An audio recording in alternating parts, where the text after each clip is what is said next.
Assalamualaikum warahmatullahi wabarakatuh. Nama saya Ilmanur Afida, NIM 1240319319195.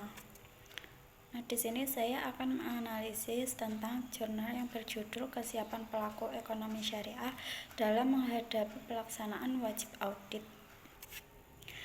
Nah, yang dimaksud dengan ekonomi syariah yaitu merupakan suatu kegiatan usaha yang dilakukan oleh seseorang menurut prinsip syariah. Nah, kegiatan ekonomi syariah itu terdiri dari bank syariah, lembaga keuangan mikro syariah, asuransi syariah, dan yang lainnya. Nah, dalam menjalankan kegiatan transaksi ekonomi syariah yaitu ada beberapa ansas atau prinsip sebagai berikut. Yang pertama ada persaudaraan atau ukhuwah. Nah, asas persaudaraan merupakan nilai universal yang menata interaksi sosial dan harmonisasi kepentingan para pihak untuk memanfaatkan secara umum dengan semangat saling tolong-menolong. Nah, transaksi syariah yaitu menjunjung tinggi nilai kebersamaan dalam memperoleh manfaat, sehingga seseorang tidak boleh mendapat keuntungan di atas kerugian seseorang. Adapun yang kedua yaitu asas keadilan atau adalah. Asas ini biasanya hanya menempatkan sesuatu pada tempatnya dan memberikan sesuatu hanya pada yang berhak serta memperlakukan sesuatu sesuai dengan porsinya masing-masing. Nah, selanjutnya ada juga asas kemaslahatan. Asas kemaslahatan merupakan segala bentuk kebaikan dan manfaat yang berdimensi duniawi dan ukhrawi, material dan spiritual, serta individual dan kolektif. Transaksi syariah yang dianggap bermaslahat harus memenuhi secara keseluruhan unsur-unsur yang menjadi tujuan ketetapan syariah, yaitu berupa pemeliharaan terhadap akidah, keimanan, dan ketakwaan, akal, keturunan, jiwa, dan keselamatan, dan harta benda. Nah, yang keempat ada asas keseimbangan. Asas keseimbangan itu sendiri meliputi keseimbangan aspek material dan spiritual, aspek privat dan publik, sektor keuangan dan sektor real, bisnis dan sosial, keseimbangan aspek pemanfaatan dan pelestarian. Transaksi syariah tidak hanya menekankan pada maksimalis keuntungan perusahaan semata untuk kepentingan kepemilikannya, akan tetapi semua pihak yang dapat merasakan manfaatnya adanya suatu kegiatan ekonomi ini. Nah, yang terakhir ada juga asas universalisme yaitu atau juga disebut syumuliyah yang merupakan yang dapat dilakukan oleh untuk semua pihak yang berkepentingan tanpa membedakan suku, agama, ras, dan golongan sesuai dengan semangat kerahmatan semesta alam.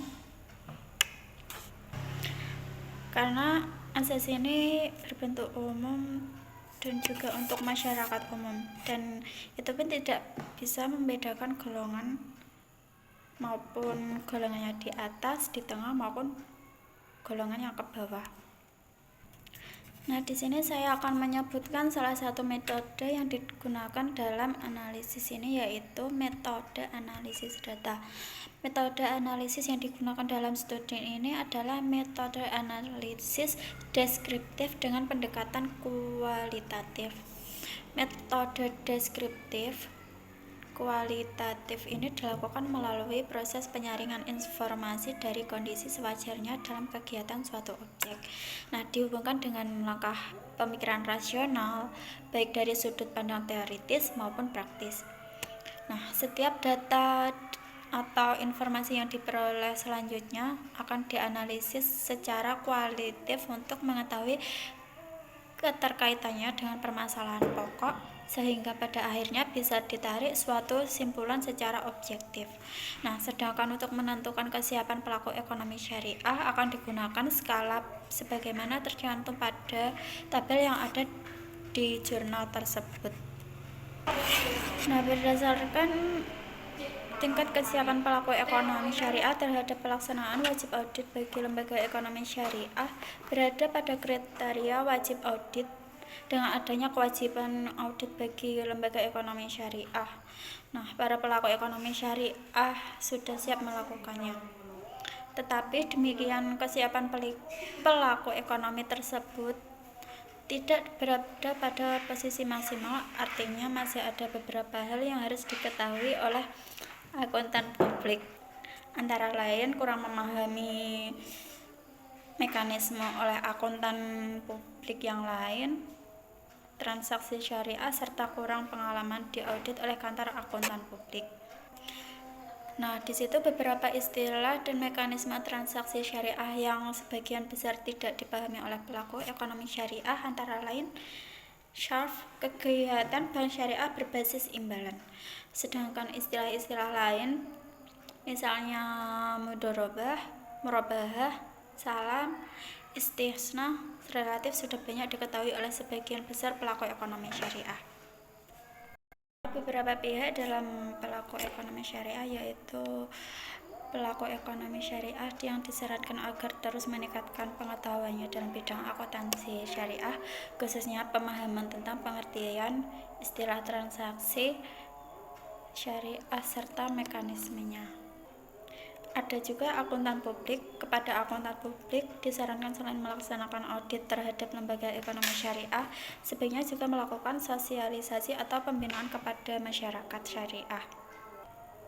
Ada juga kalangan akademik, khususnya penyelenggaraan program studi akuntansi umum. Untuk penyelenggaraan pendidikan profesi akuntan dapat menambahkan mata kuliah tentang fikih muamalah atau pendidikan profesi akuntan, bahkan tambahan bahasa Arab. Selanjutnya ada Ikatan Akuntan Indonesia dapat menyelenggarakan pelatihan akuntansi syariah serta dapat mempercepat penyelenggaraan pendidikan sertifikasi akuntansi syariah yang mudah dan murah tanpa meninggalkan kualitasnya itu sendiri. Nah, yang terakhir ada peneliti selanjutnya. Kepada peneliti selanjutnya akan diharapkan menambah kualitas penelitian ini, antara lain dengan memperluas sebaran Nah, sekian analisis dari jurnal tersebut. Apabila ada kesalahan kata, saya mohon maaf. Wassalamualaikum warahmatullahi wabarakatuh.